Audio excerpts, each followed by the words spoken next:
Captain Marcus Reynolds gripped the controls of his fighter jet as enemy missiles screamed past his cockpit. The year was 1995, and he was flying a dangerous mission over hostile territory. His country needed him to gather intelligence about enemy positions, but everything had gone wrong. The communication system crackled with static. His wingman's voice came through broken and desperate. "Marcus, we're surrounded. They've got us locked on radar. We need to get out of here now." Marcus looked at his fuel gauge. Almost empty. His heart pounded as he realized they were running out of options. The mission was supposed to be simple. Fly in, take photos, fly out. But the enemy had been waiting for them. A sudden explosion rocked his aircraft. Warning lights flashed red across his instrument panel. The engine was failing.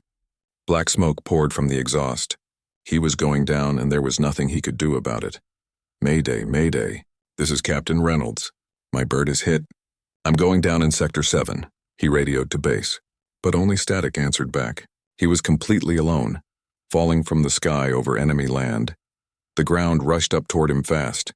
Marcus ejected from his burning plane just seconds before it crashed into a mountainside. His parachute opened with a sharp jerk, and he floated down into thick forest. He could hear enemy vehicles racing toward the crash site. When he hit the ground, pain shot through his leg. It was broken, but he had to move. Enemy soldiers would be there soon. He gathered his emergency supplies and started limping deeper into the woods. Behind him, his jet burned like a giant torch, sending black smoke into the sky. For 3 days, Marcus hid in caves and moved only at night. His leg got worse.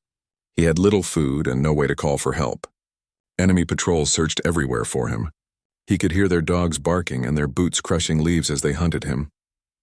On the 4th morning, Marcus collapsed by a small stream. He was weak, hurt, and losing hope.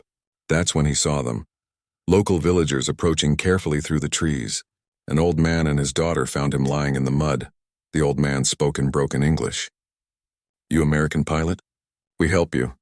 His daughter nodded and pointed deeper into the mountains. "Safe place," she whispered. They carried Marcus to a hidden village high in the mountains. The people there had been fighting the same enemy for years. They hated the corrupt government that was destroying their country. When they learned Marcus was fighting against the same enemies, they welcomed him like family. The village doctor, a kind woman named Elena, treated his broken leg. "You stay here until you heal," she said. "Then we help you go home." But weeks turned into months. Marcus's leg healed, but getting out of the country seemed impossible. The borders were heavily guarded. During his time in the village, Marcus learned their language. He heard their stories of suffering under a cruel regime, families torn apart, young people forced to fight in wars they didn't understand, crops stolen by corrupt officials. The villagers had been abandoned by the outside world. Marcus began teaching the villagers how to defend themselves. He showed them tactics he'd learned in military training. He helped them plan better defenses for their village. In return, they taught him how to survive in the mountains, how to find food, and how to move unseen through enemy territory. One night, Elena sat with Marcus by the fire. "You good man," she said. "You could have taken food and left us. But you stay and help." Marcus looked at the faces around the fire. Children, elderly people, families who had shown him nothing but kindness. "These are good people," he thought. "They deserve better than living in fear."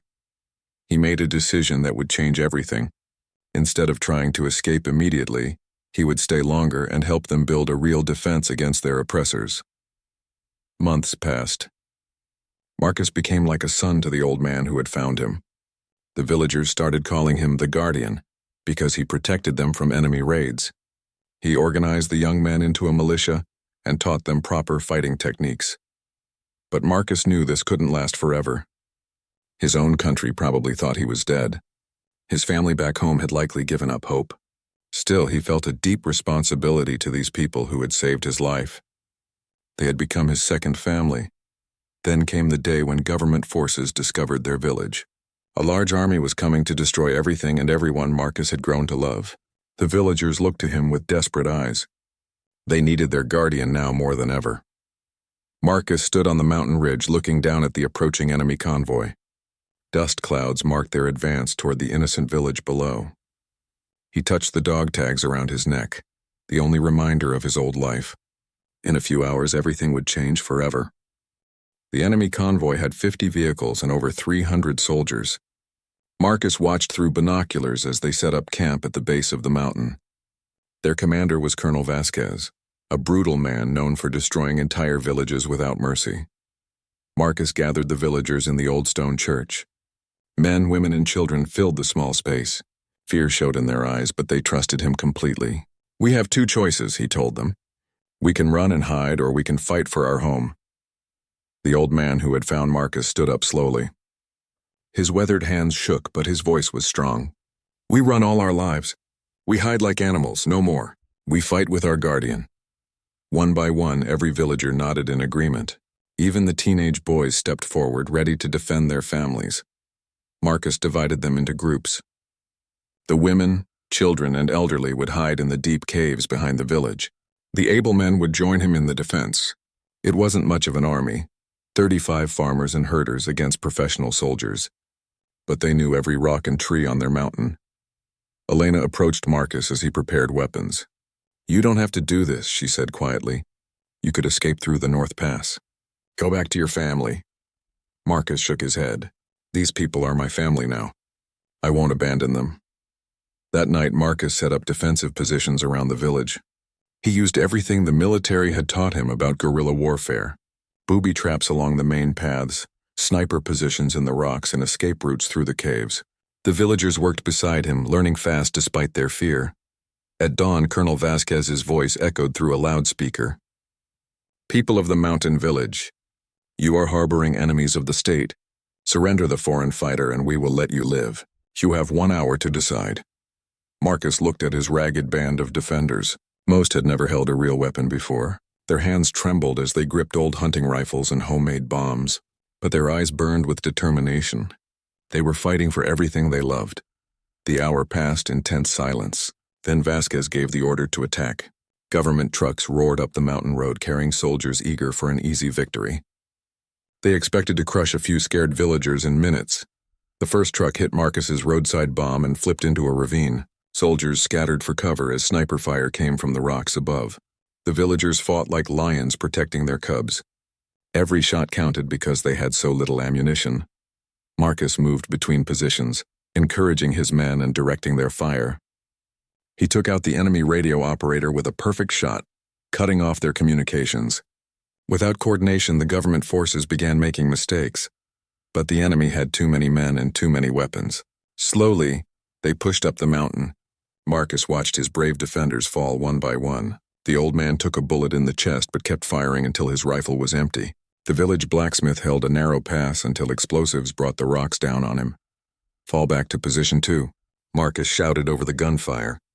The surviving villagers retreated to their second line of defense, closer to the village. They were running out of space and running out of hope. Colonel Vasquez himself led the final assault. He was a huge man with cold eyes and a cruel smile.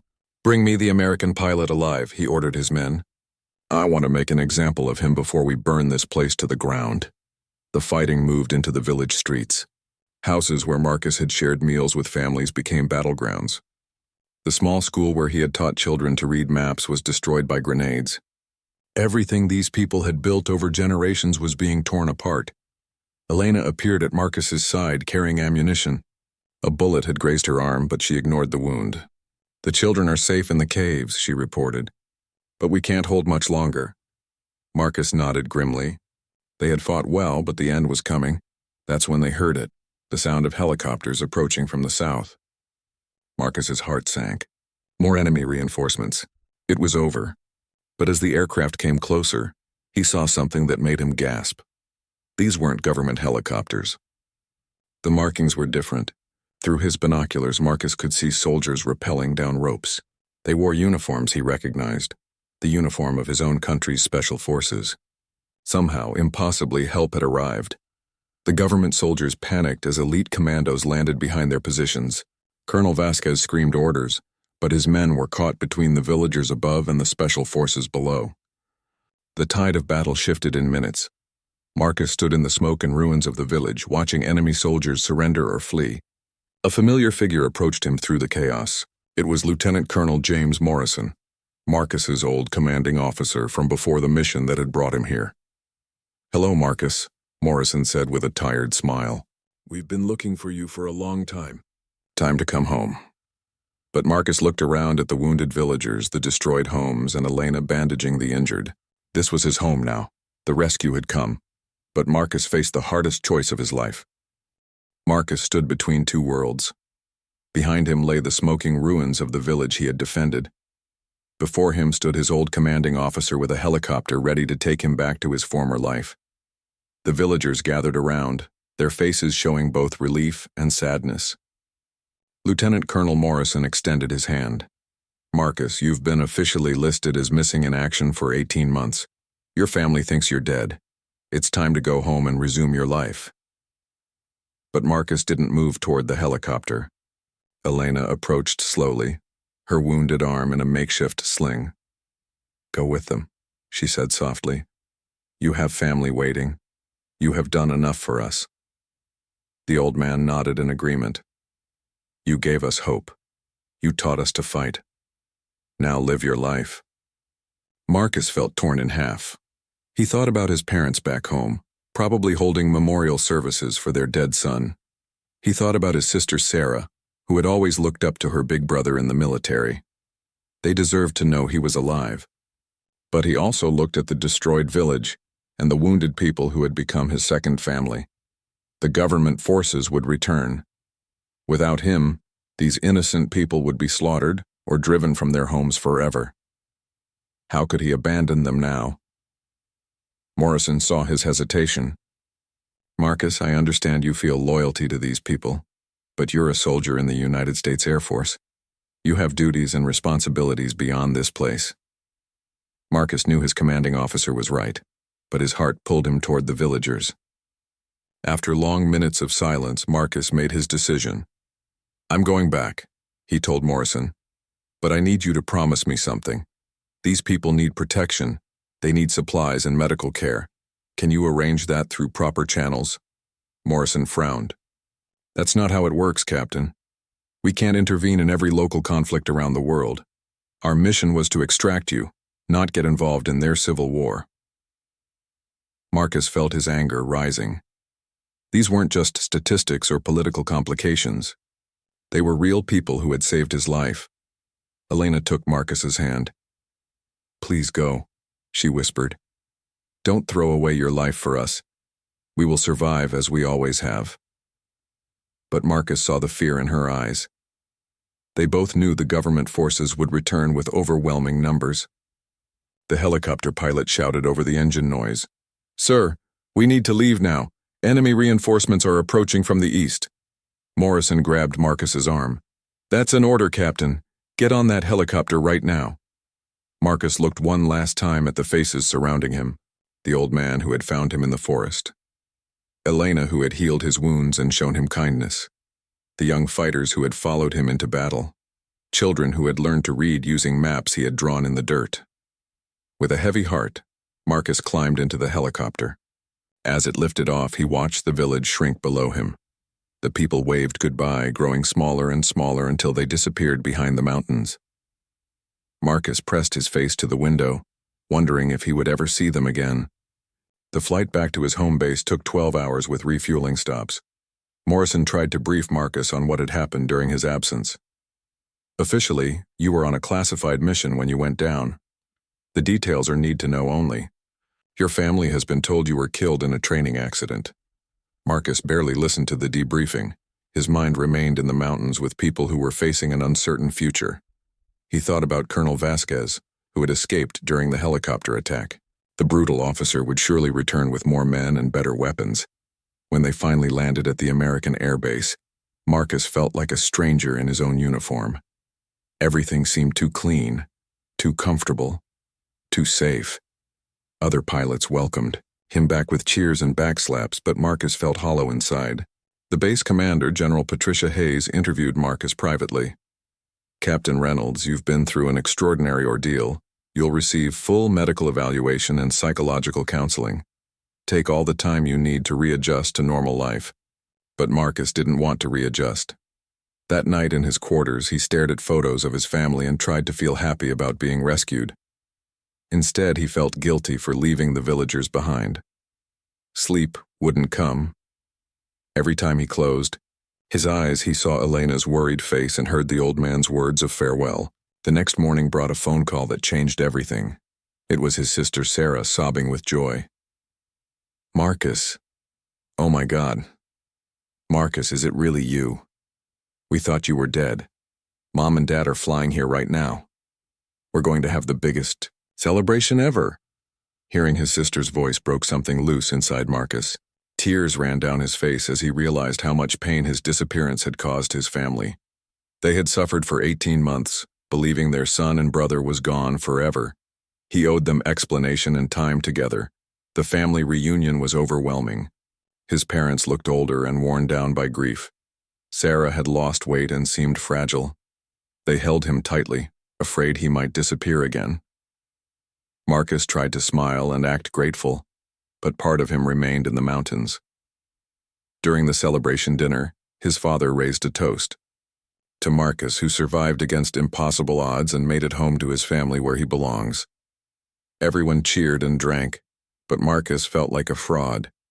He had left people behind who needed him more than anyone at this table. That night, Marcus made a secret phone call to Morrison. "I need to know what happened to the village," he said urgently. "Are the people safe? Did the government forces return?" Morrison's silence told him everything he needed to know. "Marcus, you need to focus on your recovery and your family. What happened there is in the past." But Marcus knew it wasn't in the past. It was happening right now, and he was doing nothing to help the people who had saved his life.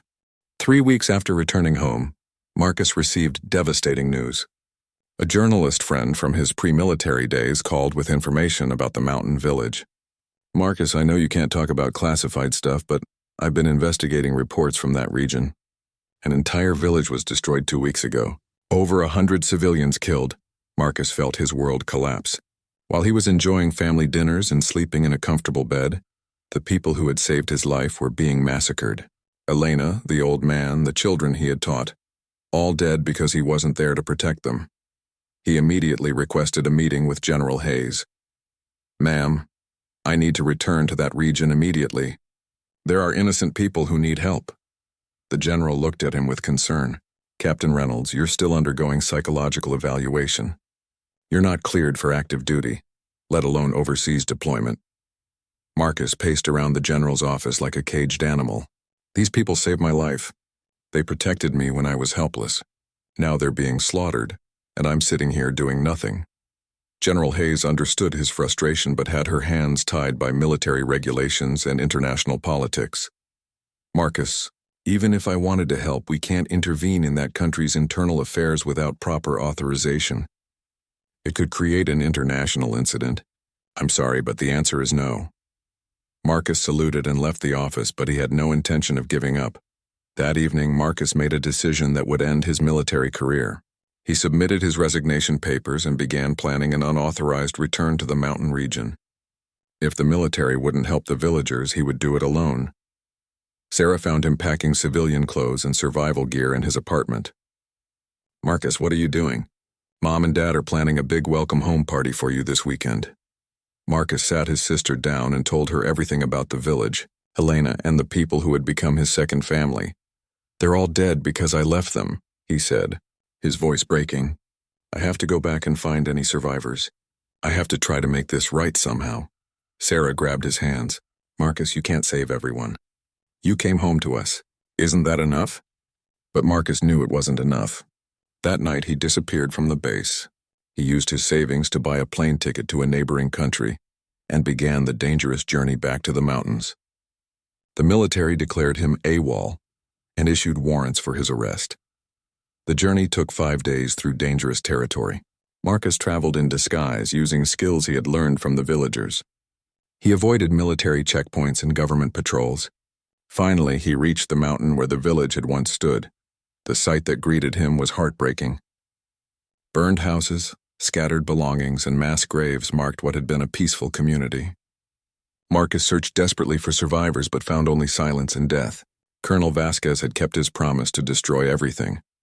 Then, from a hidden cave behind the ruins, Marcus heard a weak voice calling his name. It was Elena, badly wounded but alive. She had been hiding in the deep caves with a handful of other survivors, mostly children and elderly people. The old man who had found Marcus was among the dead, but his granddaughter had survived. "Guardian," Elena whispered when she saw him. "You came back." She was burning with fever from infected wounds. Marcus used his military medical training to treat her injuries with supplies he had brought. 15 survivors had been living in the caves for 2 weeks with little food or clean water. Marcus established a hidden camp deeper in the mountains and began caring for the survivors. But he knew they couldn't stay hidden forever. Government forces were still patrolling the area, searching for anyone who had escaped the massacre. He needed help, but there was nowhere to turn. Then an unexpected ally appeared. A news crew from an international television network had come to investigate reports of the massacre. The journalist leading the team was Maria Santos, a famous war correspondent who specialized in exposing human rights violations. Maria found Marcus by accident when she got lost hiking toward the destroyed village. At first, she thought he was another refugee. When she learned he was the American pilot who had been reported dead, she realized she had stumbled onto the story of a lifetime. "Captain Reynolds, the whole world thinks you're dead." "What are you doing here?" Maria asked as her camera operator filmed everything. Marcus looked at the survivors huddled around their small fire. Elena, the children, the elderly people who had lost everything. "I'm protecting my family," he said simply. Maria interviewed the survivors and documented their stories of the massacre. Her footage would be broadcast around the world, showing the brutal reality of what Colonel Vasquez had done to innocent civilians. But the publicity also meant government forces would find them soon. Marcus made another impossible decision.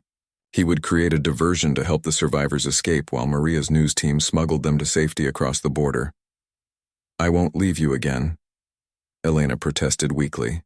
"We stay together or we die together." Marcus held her hand gently. "You have to live to tell the world what happened here.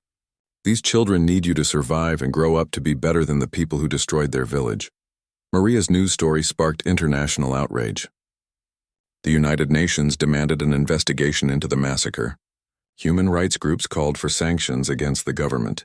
Colonel Vasquez was identified and wanted for war crimes, but Marcus was still trapped in hostile territory with government forces closing in. The American military faced a difficult situation. Officially, Marcus was a deserter who had abandoned his post, but the news footage showed him protecting innocent survivors of a massacre. Public opinion began to shift in his favor as people around the world saw him as a hero, rather than a criminal. General Hayes received orders from the Pentagon to bring Marcus home safely, but quietly. A covert rescue mission was planned, but it had to look like an accident or a coincidence.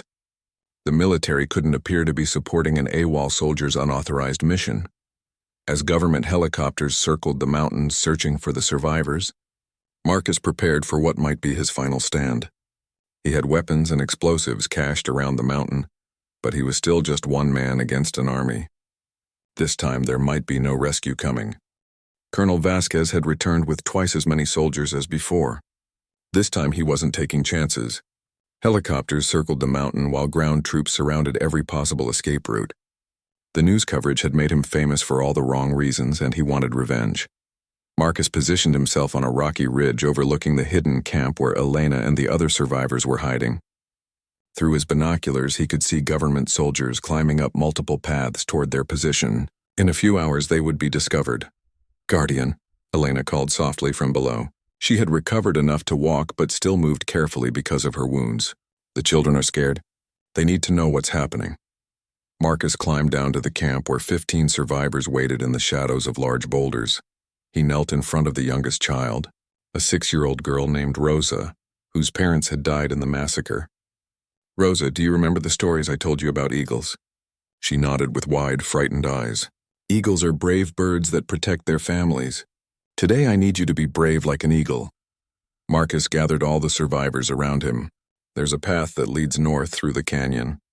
If you follow it for 3 miles, you'll reach a place where people from other countries are waiting to help you. But you have to go now while I keep the soldiers busy here." Elena shook her head firmly. "We won't leave you alone again. Last time, look what happened." The old grandmother among the survivors spoke in her native language, then Elena translated. "She says the Guardian has already given too much. We should face our fate together." But Marcus had made his decision. While the survivors prepared to leave, he rigged explosive charges around the mountainside. When the government forces got close enough, he would bring down half the mountain on them. It would buy the survivors time to escape, even if it cost him his life. As the survivors began their dangerous journey through the canyon, Marcus took his position among the rocks. The first government soldiers appeared on the trail below him. He counted at least 50 men in the advance party, with more following behind. Colonel Vasquez's voice echoed from a loudspeaker mounted on a helicopter. "American pilot, you cannot escape this time. Surrender now and I will make your death quick. Continue to resist and I will hunt down every survivor you are protecting." Marcus responded by firing a precise shot that destroyed the helicopter's loudspeaker. The sound echoed across the mountains like thunder. The hunt had begun, and this time only one side would survive. The battle that followed became legendary in military circles. Marcus used every trick he had learned during his time with the villagers. He moved like a ghost through the rocks, striking from unexpected positions and disappearing before the enemy could respond. For 6 hours, one man held off an entire company of soldiers. Marcus's explosives brought down rock slides that blocked the main approaches. His sniper fire picked off officers and radio operators, causing confusion in the enemy ranks. The government forces had overwhelming numbers, but they couldn't find him. As night fell, Marcus was running low on ammunition and explosives. He had been hit twice by enemy fire, but neither wound was serious. More importantly, the survivors had had enough time to reach the evacuation point where Maria Santos and international observers were waiting. But Colonel Vasquez had one final trick. As Marcus reloaded his rifle, he heard a familiar voice calling his name. It was Elena, and she sounded terrified. Through his scope, Marcus could see her being dragged up the mountain path by enemy soldiers. "She came back for you," Vasquez shouted triumphantly. The stupid woman returned to help her precious guardian. "Now you have a choice. Surrender yourself or watch her die slowly while you hide in your rocks like a coward." Marcus felt his heart break. Elena had escaped safely with the other survivors, but she had chosen to return for him. Now both their lives hung in the balance. If he surrendered, Vasquez would torture and kill them both. If he continued fighting, Elena would die anyway. That's when the miracle happened. The sound of jet engines screamed overhead as American F-16 fighters streaked across the sky. Explosions erupted around the government. Positions as precision-guided missiles struck military vehicles and helicopter landing zones. The official story later claimed that American forces were conducting a training exercise in international airspace when they accidentally strayed across the border. The precision strikes were described as unfortunate mistakes during a navigation error. But Marcus recognized the tactical pattern. Someone had planned this rescue very carefully. In the chaos that followed the airstrikes, Marcus fought his way toward Elena's position. Government soldiers scattered for cover as American helicopters appeared over the mountain peaks. Elite Special Forces soldiers rappelled down to establish a secure perimeter. Marcus found Elena tied to a tree near Colonel Vasquez's command post. The colonel himself had fled when the airstrikes began. Abandoning his men to save himself, Marcus cut Elena's bonds and helped her toward the evacuation helicopter. "Why did you come back?" he asked as they ran together through the smoke and confusion. Elena smiled weakly, blood running from a cut on her forehead. "Because a guardian never abandons his family, and we are your family now." The helicopter ride to safety felt like a dream. Marcus held Elena close as they flew toward the border and freedom. Below them, the mountain where so much had happened grew smaller and smaller. But this time, Marcus felt no regret about leaving. The survivors were safe. The world knew the truth about the massacre, and Elena was alive. When they landed at a United Nations refugee camp, Marcus faced an uncertain future. He was still technically AWOL from the American military. His unauthorized return to the mountain had violated international law. But public opinion around the world had made him a hero, and political pressure was building to resolve his situation. General Hayes was waiting at the refugee camp with a folder full of legal documents. "Captain Reynolds, you've caused quite a diplomatic incident, but you've also exposed war crimes and saved innocent lives. The Pentagon has some options for you, if you're interested in hearing them." Marcus looked around the refugee camp where Elena and the other survivors were receiving medical care and preparing for new lives in safe countries. Children who had lost everything were laughing and playing again. Old people who had witnessed unspeakable horrors were finding hope for the future. What kind of options? Marcus asked, though part of him already knew he would never be a regular military officer again. What he had experienced in the mountains had changed him forever. He was no longer just a pilot following orders. He had become something much more important.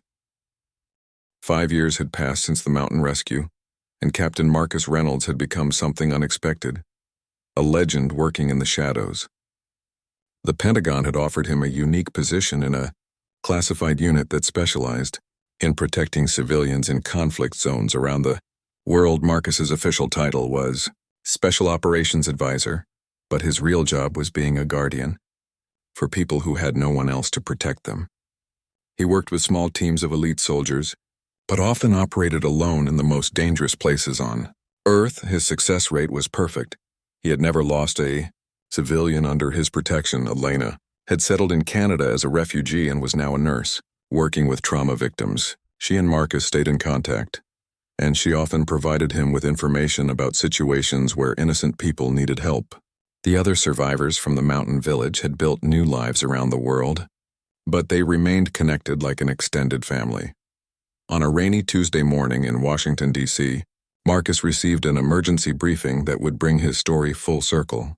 Intelligence reports showed that his home country was facing its greatest internal threat in generations. A network of corrupt officials, criminal organizations, and foreign enemies had joined together to destabilize the government. General Hayes, now promoted to head of special operations, laid out the situation. Marcus, we have evidence of a conspiracy that goes all the way to the top levels of government. They're planning to trigger a crisis that will allow them to seize control and establish a military dictatorship. The briefing materials showed familiar faces and names. Colonel Vasquez had escaped war crimes prosecution and was now working with arms dealers and drug cartels. He had allies inside the American government who were feeding him intelligence and protection. The conspiracy was bigger and more dangerous than anyone had imagined. Why are you telling me this? Marcus asked, though he already suspected the answer. General Hayes activated a secure video screen that showed surveillance footage from around the country. Government buildings being watched by suspicious individuals, military bases with unusual activity, communication networks being monitored by unauthorized personnel. Because you're the only person we completely trust, Hayes explained. Your team has been compromised. We don't know how deep the corruption goes, but we know it reaches into the highest levels of the military and intelligence services. You're the only operator who has proven he can work alone and succeed against impossible odds. Marcus studied the intelligence reports. The conspiracy planned to stage a series of terrorist attacks that would be blamed on foreign enemies. In the resulting chaos, martial law would be declared, and the conspirators would emerge as the new leadership. Millions of innocent Americans would suffer under their rule. The operation had to be stopped, but it couldn't be done through normal channels. Too many people in positions of authority were either part of the conspiracy or couldn't be trusted with the information. Marcus would have to work completely alone, using only resources he could acquire without official support. Marcus accepted the mission, but he had one condition. I want Elena brought here as a medical consultant. If this goes bad, there will be casualties, and I trust her skills more than anyone else's. General Hayes nodded and made arrangements for Elena to fly to Washington under diplomatic protection. When Elena arrived at the safe house where Marcus was preparing for the mission, she immediately understood the situation. You're going to save your country the same way you saved our village, she said. But this time the enemy has more power and more resources. Marcus showed her the intelligence files. Vasquez is working with a businessman named Thomas Crawford who owns private security companies. They have mercenaries positioned around major cities, waiting for the signal to begin operations. If they succeed, America becomes a police state controlled by criminals. The first target was a summit meeting where Crawford and Vasquez would coordinate with their government allies. The meeting was scheduled to take place in a heavily guarded compound in the mountains of Colorado. Marcus would have to infiltrate the facility alone and gather evidence while avoiding dozens of armed guards. Marcus spent 3 days studying the compound's layout and security systems. The facility was designed like a fortress, with multiple layers of defense and escape routes. Getting inside would be difficult. Getting out alive with the evidence would be nearly impossible. On the night of the infiltration, Marcus approached the compound through dense forest, moving silently through the darkness. His military training and experience in the mountain village had taught him to become invisible when necessary. Guards passed within feet of his position without detecting him. Inside the compound, Marcus recorded conversations that proved the conspiracy existed. Crawford and Vasquez discussed plans to assassinate key government officials who opposed them. They had lists of military officers, judges, and politicians who would be eliminated during the coming chaos. But as Marcus prepared to leave with the evidence, alarms began sounding throughout the facility. Someone had discovered his presence. Security teams surrounded the building while helicopters circled overhead with searchlights. Marcus was trapped inside enemy territory once again. Using skills learned from his time with the villagers, Marcus moved through the compound like a ghost. He disabled security systems, created diversions with small explosives, and used the building's own structure against the guards hunting him. In the main conference room, Marcus confronted Crawford and Vasquez directly. The two men were trying to destroy evidence when he appeared like a shadow from behind them. "Going somewhere, Colonel?" Marcus asked, his weapon trained on the man who had murdered innocent villagers. Vasquez snarled with recognition. "The American pilot who should have died in the mountains. You've caused me nothing but trouble for 5 years." Crawford, a thin man in an expensive suit, tried to negotiate. "Captain Reynolds, you don't understand the bigger picture. This country needs strong leadership. We're trying to save America from weakness and chaos." Marcus kept his gun steady while recording their confessions on his phone. "By murdering civilians and destroying democracy? That's not saving anything. That's exactly what you did to the mountain village, just on a larger scale." Both men realized their conspiracy was exposed, and they became desperate. Vasquez lunged for a weapon while Crawford activated an alarm that would bring every guard in the compound running. Marcus had seconds to act before being overwhelmed by superior numbers. He shot Vasquez in the leg, disabling him, then grabbed Crawford as a human shield while fighting toward the exit. The escape from the compound became a running battle through the Colorado mountains. Marcus used every survival skill he possessed, moving at night and hiding during the day while mercenaries tracked him with dogs and helicopters. He had the evidence that could save his country, but he had to survive long enough to deliver it. Elena waited anxiously at the safe house, monitoring radio communications and news reports. She knew Marcus was in deadly danger, but there was nothing she could do except prepare medical supplies for his return. General Hayes coordinated quietly with loyal military units, ready to act once Marcus provided proof of the conspiracy. On the third night of pursuit, Marcus reached a small town where he could access secure communications. He transmitted copies of all evidence to multiple safe locations around the world, ensuring the truth would survive even if he didn't. Then he prepared for one final confrontation with his enemies. Crawford's mercenaries found Marcus in an abandoned mining facility outside the town. They came expecting to capture or kill one exhausted fugitive. Instead, they walked into carefully prepared traps that turned the mining tunnels into a deadly maze. Marcus had spent hours setting up defensive positions using industrial explosives and heavy machinery. The battle in the mines lasted all night. Marcus picked off the mercenaries one by one, using his intimate knowledge of the tunnels to stay ahead of them. When dawn broke, only a handful of Crawford's men remained alive, and they were retreating in disorder. General Hayes arrived with loyal Special Forces troops just as the last mercenaries were fleeing. Marcus emerged from the mines covered in dust and blood, but carrying the evidence that would expose the entire conspiracy. Within hours, arrest warrants were issued for dozens of traitors in government and military positions. The conspiracy's exposure sent shockwaves through the country. Crawford was arrested trying to flee to a non-extradition country. Vasquez died from complications of his wounds while being treated in military custody. Their network of corrupt officials, mercenaries, and criminal allies was systematically dismantled. Marcus became a national hero, though most details of his actions remained classified. The president personally thanked him in a private ceremony and offered him any position he wanted in government or military service. But Marcus had a different request. "I want to establish a unit that protects civilians in crisis situations around the world," he told the president. There are too many places where innocent people have no one to defend them.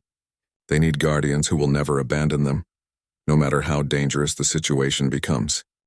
The president approved the creation of the Guardian Unit, with Marcus as its commander. Elena joined as chief medical officer, and they recruited other soldiers who shared their commitment to protecting the innocent. The unit operated globally, always arriving where hope seemed lost. Years later, children in villages around the world would hear stories about the mysterious guardian who appeared when evil seemed unstoppable.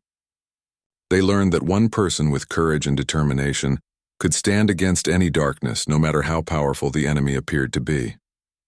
Marcus Reynolds had gone from a lost pilot to a legend who saved not only his own country but countless innocent people around the world. He proved that a true guardian never stops protecting his family, even when that family includes everyone who needs hope in their darkest hour. The mountain village where his journey began was rebuilt with international support. A monument there honors all who died defending their home, and children learn about the pilot who became their guardian. Elena visits every year on the anniversary of the massacre, placing flowers on the graves and telling new generations about the man who never forgot his promise to protect them. In his quiet moments, Marcus still thinks about that first night when he fell from the sky into the forest. The crash that seemed like an ending had actually been a beginning. He had found his true purpose not as a pilot following orders, but as a guardian who would always stand between innocent people and the darkness that threatened them. The legend of the lost pilot who became a guardian continues to inspire people facing impossible odds. They know that somewhere in the world, someone is watching over those who cannot protect themselves, ensuring that good will always find a way to triumph over evil.